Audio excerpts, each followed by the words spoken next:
Welcome back to all dear students, welcome to career planet. मेरा नाम शैली गुरवानी और आप चैप्टर पढ़ रहे हैं रसायन विज्ञान की मूलभूत अवधारणाएं, some basic concepts of chemistry, यानी कि मूल कॉन्सेप्ट। तो बच्चों, आज हम पढ़ने वाले हैं इंपॉर्टेंट टॉपिक और वो है लिमिटिंग रिएजेंट, है ना। सीमांत अभिकर्मक लिमिटिंग रिएजेंट बहुत ही सरल, सिंपल, सोबर सा टॉपिक है ना। ज़्यादा दिमाग लगाना ही नहीं है। जैसे घर में नॉर्मल लाइफ में बात करते हैं उसी तरह से लिमिटिंग रिएजेंट के बारे में बात की जाएगी। क्या है, फटाफट शुरू कर देते हैं। तो बच्चे, लिमिटिंग रिएजेंट है ना, कंट्रोल करने वाला, अभिक्रिया को कंट्रोल करने वाला, कितना प्रोडक्ट बनेगा, कितना माल उठेगा, ये सब यही डिसाइड करेगा। अब ये क्या बात हुई? तो बच्चे, लिमिटिंग रिएजेंट लिमिट करना, सीमांत अभिकर्मक। मान लो मैं तुम्हें कह रही हूँ कि ना 2 कप चाय बनानी है और सिंपल सा कॉन्सेप्ट है, 1 कप दूध ले लो, 1 कप पानी मिला लो, 2 कप चाय तैयार। अब अपना दिमाग नहीं लगाना है, क्योंकि अभिक्रिया तो दी हुई होगी कि भाई हाइड्रोजन क्लोरीन से क्रिया करके HCl बनाता है। अब H2 + Cl2 gives 2 HCl, तो वो तो फिक्स है, आप तो कुछ चेंजेस नहीं कर सकते हो ना। सिमिलरली मैंने आपको एक अभिक्रिया दे दी कि 1 कप पानी + 1 कप दूध = 2 कप चाय। अब तुम कह रहे हो कि मैडम पानी तो क्या बोलते हैं, दूध तो 1 कप है और पानी जो है वो बस टंकी भर के है, तो चाय कितनी बनेगी? अब ये क्या बात हुई? पानी टंकी भर के उन सबके पास ही है, तो भी चाय कितनी बनेगी? तो तुम कहोगे दूध 1 कप है तो चाय 1 कप पानी से बनेगी, 1 कप पानी 1 कप दूध और = 2 कप चाय। अब टंकी भर के पानी है तो मुझे तो 1 कप ही उठाना है। सिमिलरली उल्टा, है ना, यहाँ बच्चे खुद का दिमाग लगा लेते हैं। मान लो 1 कप पानी है और टंकी भर के दूध है, तब भी चाय 2 कप ही बनेगी। अनुपात मुझे वही चाहिए, 1 कप दूध पे 1 कप पानी चाहिए। दूध टंकी भर के है ना, पानी तो नहीं है ना, मुझे तो दोनों चाहिए थे ना बराबर। तो आप कहोगे अच्छा ऐसे है क्या? ऐसे ही है ना। तो कोई रासायनिक अभिक्रिया में वो अभिकर्मक जो अभिक्रिया के दौरान समाप्त हो जाता है, भाई आपने X लिया, Y लिया, आंसर Z है। अब X और Y बराबर चाहिए तो आंसर Z बन जाता। अब आप कह रहे हो नहीं X तो कम पड़ गया, तो रोक दो, अभिक्रिया को स्टॉप करो वहीं पे। जितना कम पड़ा है, जितना काम में आ रहा है बस उतना ही आएगा, उसके बाद रिएक्शन स्टॉप हो जाएगी, नहीं तो और मिलो। क्लियर? तो आपको ध्यान रखना है ना। जैसे हलवाई होता है ना, हलवा बनाता है, तो मेन चीज़ क्या होती है कि आप दाल का हलवा बनाओ, चाहे गाजर का बनाओ, चाहे कोई बनाओ, मेन चीज़ जो होती है उसमें होता है शुगर कंटेंट और घी कितना मिलाना है ना। अब उसको फिक्स है कि मैं 1 किलो घी और 1 किलो शुगर मिलाऊंगा और मेरा आंसर तैयार। अब आपको नहीं, घी और शुगर तो 1-1 किलो है, पर आटा तो मेरे पास 10 किलो है, 10 किलो बना दे, तो वो क्या कहेगा, नहीं घी और शुगर 1 किलो है ना, तो इसके हिसाब से आपका आंसर डिसाइड होगा कि मुझे आटा कितना उठाना है ना। आप आटा कितना ही लिया उससे क्या मतलब है, बोरी भर के लिया उससे क्या मतलब है, आई बात समझ में? तो रासायनिक अभिक्रिया के दौरान वह अभिकर्मक जो अभिक्रिया के दौरान समाप्त हो जाता है, फिनिश्ड, उसे बोलूँगी लिमिटिंग रिएजेंट, और जो बच जाता है उसे बोलेंगे एक्सेस आधिक्य अभिकर्मक। बात समझ में आ गई? अब बस तुम्हें उसी को पकड़ना है जो खत्म हो जाता है, क्योंकि उसके हिसाब से प्रोडक्ट डिसाइड होगा, सब कुछ उसके हिसाब से चलेगा। कंट्रोल करने वाला वो है ना। वो कितना उत्पाद बनेगा, तो तुम ऐसे नहीं बताओगे उत्पाद कितना बनना चाहिए, तुम देखोगे सीमांत अभिकर्मक कौन है, पहले तो उसको आइडेंटिफाई करो, वो डिसाइड करेगा प्रोडक्ट कितना बनेगा। ठीक है, तो देखो हमारे पास आज का टॉपिक है लिमिटिंग रिएजेंट, सीमांत अभिकर्मक। तो बच्चे, इसका डेफिनेशन आपको लिखना है, किसी रासायनिक अभिक्रिया के दौरान, ड्यूरिंग अ केमिकल रिएक्शन, किसी रासायनिक अभिक्रिया के दौरान, ठीक है, रासायनिक अभिक्रिया के दौरान वह अभिकर्मक जो क्या हो, तो तुम कहोगे कि भाई वो अभिकर्मक जो पहले समाप्त हो जाता है। ठीक है, तो रासायनिक अभिक्रिया के दौरान वह अभिकर्मक जो, वह अभिकर्मक जो पहले समाप्त हो जाता है, जो पहले समाप्त हो जाता है।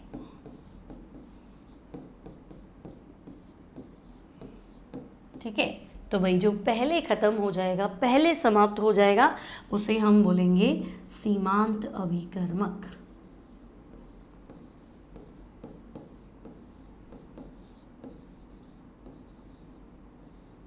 सीमांत अभिकर्मक कहलाता है। ठीक है, तो केमिकल रिएक्शन के दौरान वो रिएजेंट जो पहले समाप्त हो जाएगा, कंज्यूम हो जाएगा, वो सीमांत अभिकर्मक है। इसको आप लिख सकते हैं LR लिखेंगे हम, लिमिटिंग रिएजेंट, है ना, LR बोलेंगे। अब तो भाई जो बच जाता है ना, तथा वह अभिकर्मक जो शेष रह जाता है, मतलब जो खत्म ही नहीं होता है, थोड़ा पड़ा है तो भाई ठीक है, थोड़ा पड़ा है तो उसको बाद में काम में ले लेना, बाकी रॉ मटेरियल लाके उसको काम में ले लेना, फिलहाल तो हमारे को जरूरत नहीं है ना। तो वह अभिकर्मक जो शेष रह जाता है, ठीक है, तो वह अभिकर्मक जो शेष रह जाता है उसे क्या बोलेंगे? तो बच्चे उसे आपको बोलना है एक्सेस रिएजेंट, आधिक्य अभिकर्मक कहलाता है। ठीक है, एक्सेस रिएजेंट आधिक्य अभिकर्मक कहलाता है। क्या इतनी बात क्लियर है? लिमिटिंग रिएजेंट जो रिएक्शन को क्या करेगा? कंट्रोल करेगा, और जो बच जाएगा उसे हम बोलेंगे एक्सेस रिएजेंट। क्लियर है? अब हम कहेंगे प्रोडक्ट किससे डिसाइड होगा? तो बच्चे प्रोडक्ट डिसाइड होगा लिमिटिंग रिएजेंट से, है ना। अगर आपसे पूछे कि अभिक्रिया के दौरान उत्पाद का निर्धारण, तो आपको जवाब देना है कि भाई प्रोडक्ट डिसाइड किससे होगा, तो आपको बताना है अभिक्रिया के दौरान, अभिक्रिया के दौरान उत्पाद का निर्धारण प्रोडक्ट डिसाइड कौन करेगा? उत्पाद का निर्धारण सीमांत अभिकर्मक द्वारा करते हैं। प्रोडक्ट डिसाइड करेगा लिमिटिंग रिएजेंट, सीमांत अभिकर्मक। उत्पाद का निर्धारण सीमांत अभिकर्मक द्वारा करते हैं। ठीक है भाई, प्रोडक्ट इज डिसाइडेड बाय, तो आपको बताना है product is decided by limiting reagent. तो इतनी बातें क्लियर है ना। कोई भी रिएक्शन के दौरान वो रिएजेंट जो पहले ही खत्म हो जाएगा, सीमांत अभिकर्मक, जो बच जाएगा आधिक्य अभिकर्मक, प्रोडक्ट किससे डिसाइड होगा? तो हम कहेंगे सीमांत अभिकर्मक से डिसाइड होगा। इतनी बात समझ में आ गई? कोई टेंशन नहीं, आगे बढ़ जाएं। तो देखो आगे बढ़ते हैं, हम कुछ क्वेश्चन सॉल्व करते है ना। तो हमारे पास क्वेश्चन है, देखो, एक रासायनिक अभिक्रिया में 2 मोल हाइड्रोजन 1 मोल क्लोरीन अभिक्रिया करके HCl बनाते। तो भाई आपके पास एक रिएक्शन है, हाइड्रोजन और क्लोरीन रिएक्ट करके क्या कर रहा है? HCl। तो हम कहेंगे चलो अभिक्रिया लिख देते हैं भाई। एक तो हाइड्रोजन है, अभिक्रिया किसके साथ हो रही है? तो हम कहेंगे क्लोरीन के साथ। बन क्या रहा है? तो हम कहेंगे HCl। ठीक है, तो बस मेरे पास ये बैलेंस्ड इक्वेशन है, H2 + Cl2 gives 2HCl, balanced reaction. अब देखो मेरी अभिक्रिया क्या कह रही है, दिया हुआ वो तो बात की बात है ना। आपको मैंने सिखाया था स्टोइकियोमेट्री, बैलेंस्ड इक्वेशन, संतुलित समीकरण, आप वो डिसाइड कर लो, उसके हिसाब से आपका क्वेश्चन बन जाएगा। तो हम कहेंगे चलो, मेरे को तो ऐसा लग रहा है कि बैलेंस तो है, तो हमें लग रहा है कि भाई 1 मोल हाइड्रोजन 1 मोल क्लोरीन से रिएक्ट करके 2 मोल HCl बना रहे हैं। तो भाई ये डेटा तो मुझे चाहिए, है ना। 1 कप दूध, 1 कप पानी, आंसर 2 कप चाय, ये मुझे चाहिए।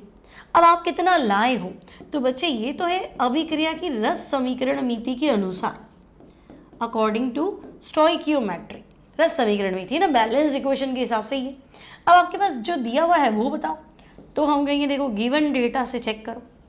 तो बच्चे गिवन डेटा में देखो 2 मोल हाइड्रोजन है, ठीक है, 2 मोल हाइड्रोजन है और 1 मोल क्लोरीन है, 1 मोल क्लोरीन है। और यहाँ आपसे पूछा तो भाई अगर ये 1 है तो ये 1 चाहिए। अब ये 1 है तो इधर मेरे पास 2 है, तो तुम 2 लाए तो ये 2 ले आते, तो ये तो 2 नहीं है। तो फिर हम क्या कर सकते हैं भाई? 1 कप दूध और 1 कप पानी, आंसर चाय 2 कप। अब आप कह रहे हो नहीं पानी तो 2 कप है, दूध 1 कप पिए, या दूध 2 कप है, पानी 1 कप है, तो आपको दिमाग लगाना ही नहीं है, आपको सिर्फ संतुलित अभिक्रिया देखनी है। तो आप कहोगे नहीं, डेटा बोल रहा है 1 पे 1 चाहिए, तो 1 पे 1 चाहिए तो 1 पे 1 लाओ, नहीं लाओगे तो जो कम पड़ जाएगा उससे हम डिसाइड कर लेंगे। तो देखो अगर ये 1 है तो ये 1 चाहिए, आपके पास 2 है, तो बच्चे ये तो आधिक्य अभिकर्मक है, साफ ही दिख रहा है। तो हम कहेंगे हाँ ये तो एक्सेस है, एक्सेस रिएजेंट है, आधिक्य अभिकर्मक है। और ये तो खर्च हो जाएगा, 1 पूरा खर्च हो जाएगा इसके 1 को लेके। तो हम कहेंगे ये बचेगा कितना? तो ये लास्ट में तो 0 बचेगा, है ना, अभिक्रिया हो जाएगी तो ये कितना बचेगा, तो मैं कहूँगी ये तो खर्च हो जाएगा, इसका एक आंसर दो। तो भाई 0 मोल शेष मतलब जो खर्च हो गया, जो बचा ही नहीं, जो समाप्त हो गया, यही तो लिखा था तुमने, है ना, जो अभिकर्मक पहले समाप्त हो जाता है सीमांत, और जो शेष रह जाता है वो आधिक्य। तो हम कहेंगे लो HCl बना तो लेंगे, क्लोरीन जो है तो खत्म हो गया, तो क्लोरीन सीमांत अभिकर्मक है, और बच्चे यहाँ बनेगा 2 मोल HCl, है कि नहीं, देखो बनेगा क्या, तो हम कहेंगे 2 मोल HCl बनेगा, सोचना ही नहीं है इसमें, तो सिंपल। तो वो कह क्या रहा है, सीमांत अभिकर्मक और आधिक्य अभिकर्मक को पहचानिए, तो भाई ये सीमांत अभिकर्मक है, ये समाप्त हो जाता है, ये बचेगा आधिक्य अभिकर्मक, और कितना बचेगा, तो आप लिख सकते हैं 1 मोल शेष, 1 मोल शेष रहेगा, शेष बचेगा। ठीक है, समझ में आ गया, आगे बढ़े, देखो नया क्वेश्चन देखते। NTP पर एक पात्र में 100 ml नाइट्रोजन और 100 ml हाइड्रोजन मिलकर अमोनिया बनाते हैं, तो प्राप्त अमोनिया का आयतन बताओ। ठीक है, तो देखो NTP पे नाइट्रोजन की अभिक्रिया हाइड्रोजन से कराते हैं, ठीक है, तो नाइट्रोजन की अभिक्रिया हाइड्रोजन से बैलेंस करके लिख रही हूँ मैं इक्वेशन, क्योंकि तुम्हें पता है बिना बैलेंस तो मिलेगा नहीं कुछ। तो NTP पे नाइट्रोजन की अभिक्रिया जब हाइड्रोजन से कराते हैं और उत्तर क्या है, तो मैं कह रही हूँ अमोनिया। ठीक है, तो बच्चे अभिक्रिया की रस समीकरण मिति के अनुसार, है ना, यहाँ आप लिख सकते हैं अभिक्रिया की स्टोइकियोमीति के अनुसार। भाई स्टोइकियोमीति क्या कह रही है, अभिक्रिया की स्टोइकियोमीति के अनुसार, तो हम कहेंगे रिएक्शन की स्टोइकियोमेट्री कह रही है कि 1 मोल नाइट्रोजन की क्रिया 3 मोल हाइड्रोजन से कराई जाए और उत्पाद जो है वो 2 मोल अमोनिया बनेगा। 1 मोल नाइट्रोजन की क्रिया 3 मोल हाइड्रोजन से कराई जाए, 2 मोल अमोनिया बनेगा। अब आप अपने क्वेश्चन पे आओ, तो आपको क्या दिख रहा है, तो आपको मिला 100 ml, है ना, गिवन डेटा, भाई दिया गया क्या है, तो आपको कह रहा है कि भाई ये तो 100 ml है, तो हम कहेंगे ओ 1 पे 3 है, 100 पे 300, लेकिन वो तो वहाँ पे भी 100 ही लेके बैठा है कि ये भी 100 ही है और इसके बारे में जानकारी दो। ठीक है, वो 1 पे 3 चाहिए था, 1 पे 100 पे 100 ही लाए हो, 1 पे 1 लाए हो, तो हम कहेंगे नहीं तो कम पड़ जाएगा भाई, ये तो किसी भी सूरत में ज़्यादा नहीं, तो ये लिमिटिंग रिएजेंट है। तो पहचान तो लिया मैंने लिमिटिंग रिएजेंट, अब आंसर कैसे दूंगी, तो देखो अगर ये 3 है तो वो 2 है ना भाई। अब मुझे ये कितना खर्च होगा ये तो उसने पूछा ही नहीं ना, ऐसे तो ये पूछा अमोनिया कितना बनेगा वही बताओ, तो मैं कहूँगी ठीक है, देखो अगर ये 3 है तो ये 2 बन रहा है, अब अगर ये 1 है तो ये 2/3 बनेगा, मैं यहाँ पे भी 3 का भाग लगा दूँ, वहाँ पे भी 3 का भाग लगा देती हूँ। फिर अगर ये 100 है तो 100 से मल्टीप्लाई कर लो, 1 पे आ गया, 1 पे 10 तो 100 पे कितना 1000, है ना, ऐसे करेंगे ना, तो हम कहेंगे ओके, या तो ऐसे कर लो या फिर एग्जाम में यूनिटरी मेथड से समझाओ। कैसे समझाओगे, तो देखो आप उसको बोलो कि भाई 3 मोल H2 से प्राप्त अमोनिया, अगर मैं हाइड्रोजन 3 मोल यूज करूं तो अमोनिया कितना बनता है, तो हम कहेंगे 2 मोल। 3 मोल हाइड्रोजन, देखो 3 मोल हाइड्रोजन यूज करते हो, अमोनिया कितना बनता है 2 मोल। तो 1 पे चलो, या 1 कर दूं, या 1 कैसे हुआ 3/3, तो वहाँ क्या करना पड़ेगा, अगर यहाँ 3 से भाग लगाया तो वहाँ पे भी तो 3 से भाग लगाएगा, ये तो सीखा था 9th-10th में, नहीं और भी छोटी क्लास में सीखा होगा। तो ठीक है, 1 मोल हाइड्रोजन से प्राप्त अमोनिया, तो मैं कहूँगी अच्छा भाई 1 मोल हाइड्रोजन से प्राप्त देखना है तो 2/3, ठीक है 2/3 मोल कर देती हूँ, और तुम्हारे पास कितना है 100 ml है। अच्छा मोल और वॉल्यूम से कोई फर्क नहीं पड़ेगा ना, फिक्स मोल में फिक्स वॉल्यूम होता है, ठीक है। अगर मान लो तुम्हें लगे कि ये आपने तो मोल लिखा है, तुम बच्चे इसको मोल की जगह वॉल्यूम में लिख सकते हो,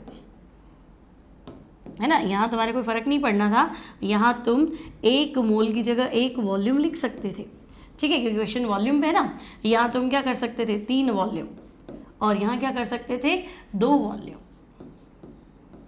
है ना। मोलों की संख्या समान आपने पढ़ा तो था, एवोगेड्रो नहीं गैल्यूसेक लॉ भी तो पढ़ा था, गैल्यूसेक तो था, चलो गैसें आयतन के समान या सरल अनुपात में संयोग करती है। एवोगेड्रो क्या पढ़ा था, आयतन समान है एनटीपी पे, तो आयतन समान है तो क्या होगा, मोलों की संख्या समान होगी, भले गैस कोई भी हो। तो हम कहेंगे ठीक है, अगर 1 आयतन है तो 100 ml, 3 आयतन है तो, अच्छा ये तो क्वेश्चन है, 1 आयतन है तो 3 आयतन चाहिए और वो बनेगा कितना, 2 आयतन। ठीक है, फिलहाल ये 3 आयतन है तो वो 2 बनेगा, तो मोल हटा के उसकी जगह तुम्हें वॉल्यूम करना है ना। तो 3 वॉल्यूम हाइड्रोजन से प्राप्त अमोनिया, तो हम कहेंगे अमोनिया बनेगी 2 आयतन।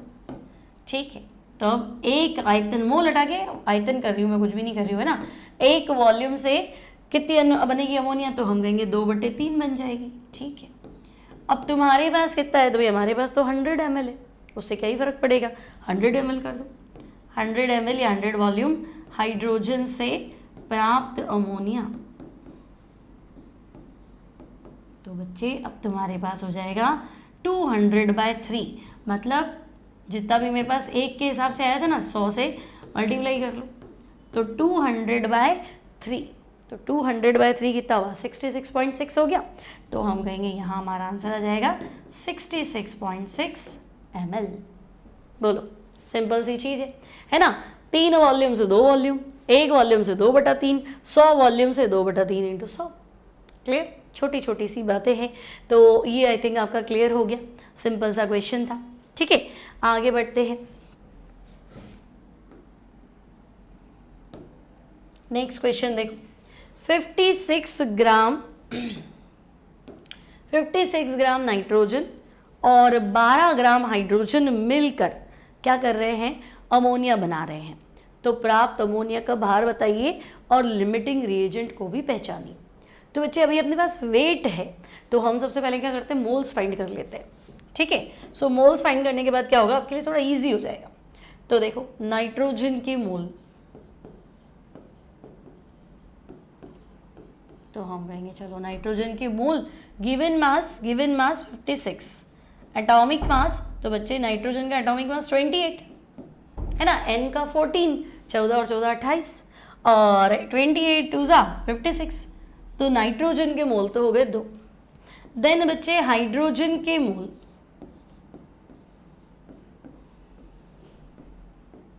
तो हाइड्रोजन का मास 12, मोलर मास 2, तो हाइड्रोजन के मोल हो गए 6।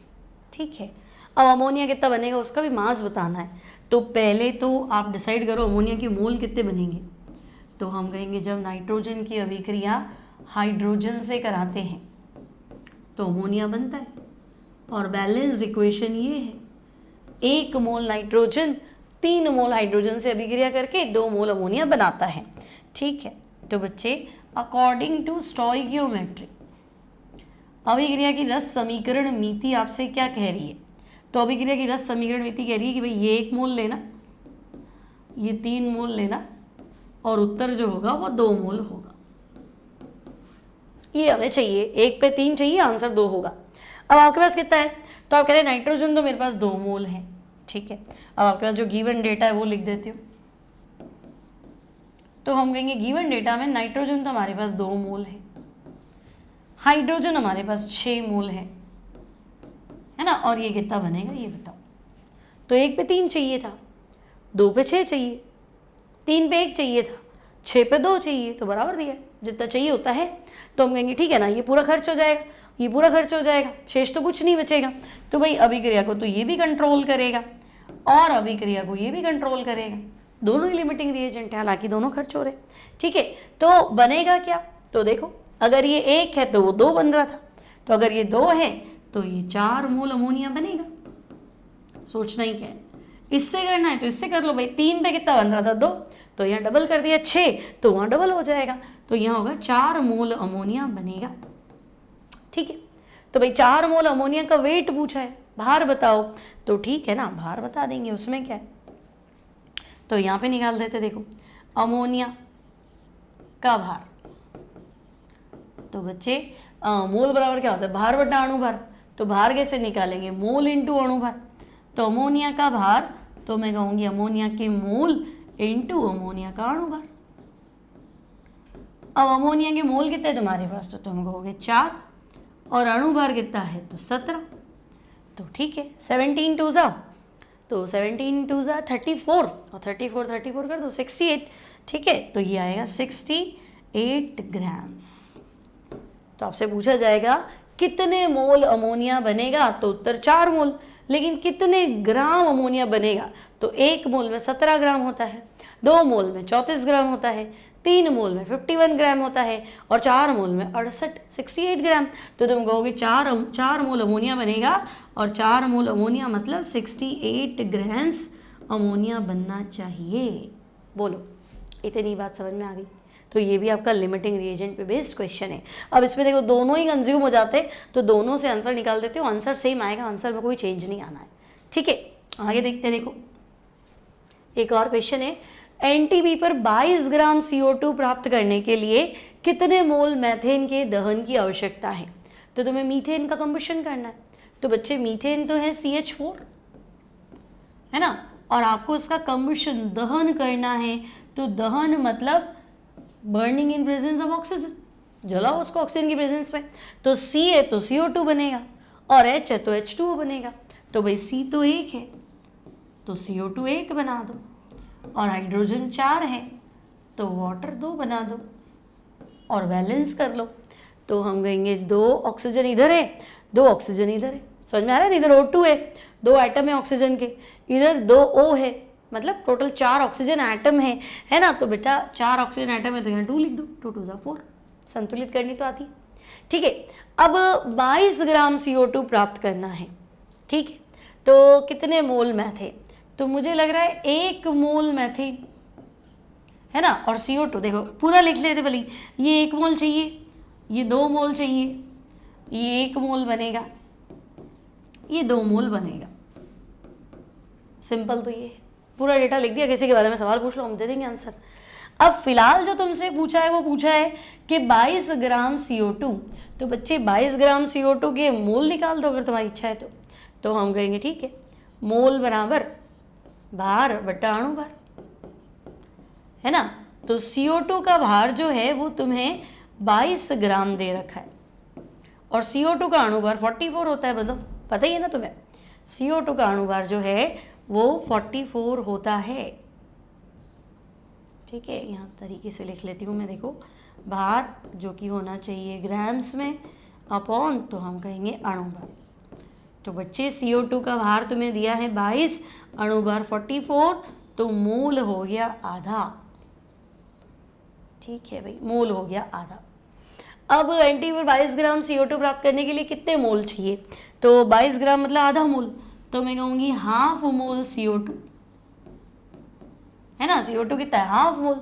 तो मेथेन कितना चाहिए वैसे ही बता दो, सिंपल ही चल रहा है। 1 पे 1 चाहिए था तो आधे पे कितना चाहिए?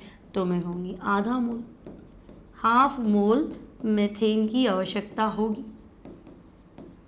ठीक है, शॉर्टकट तो तुम वैसे ही कर सकते थे, सब समीकरण संतुलित कर लो। 1 मोल मतलब 44 ग्राम, CO2 का 1 मोल मतलब कितना होता है? 44 ग्राम, अणु भार के बराबर। तुम कह रहे हो 22 ग्राम मतलब आधा मोल, तो भाई ये 1 मोल पे आंसर 1 मोल है, ये आधा है तो आंसर आधा है, तो हाफ मोल मेथेन की आवश्यकता होगी। इतनी बात क्लियर है, सिंपल है। आगे बढ़ जाए तो चलो अब अच्छा, लिमिटिंग रिएजेंट खत्म, ये एक्स्ट्रा क्वेश्चन कर लेते हैं। मोल कॉन्सेप्ट का ही है। तो देखो ओजोन के 1.2 ग्राम में अणुओं की संख्या और परमाणुओं की संख्या ज्ञात करो। ठीक है, आपके पास ओजोन है तो देखो ओजोन का अणु भार निकाल लेते हैं पहले तो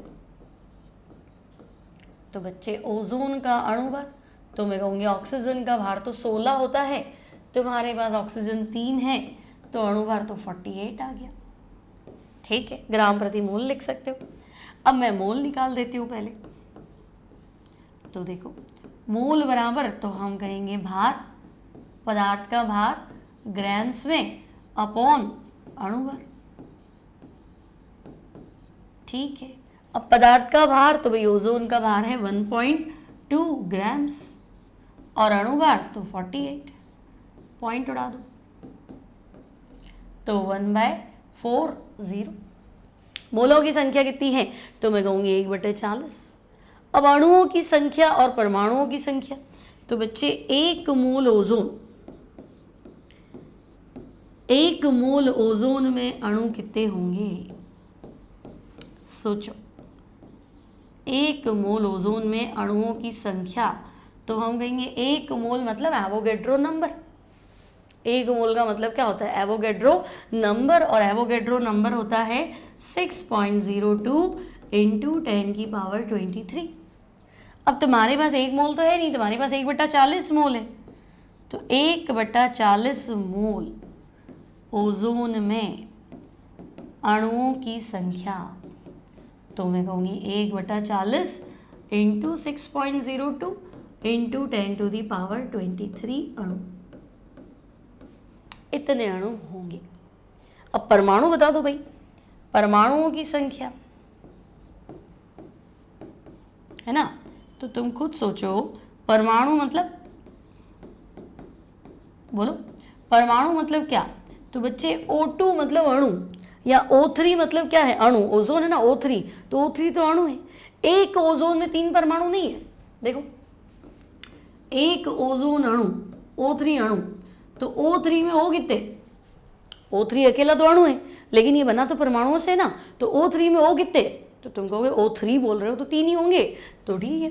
तो बच्चे एक O3 अणु मतलब इसमें 3 ऑक्सीजन परमाणु हैं, तो एक में 3 है। अब तुम्हारे पास जितने भी अणु आए परमाणु उसके 3 गुना होंगे, क्योंकि एक का 3 चल रहा है।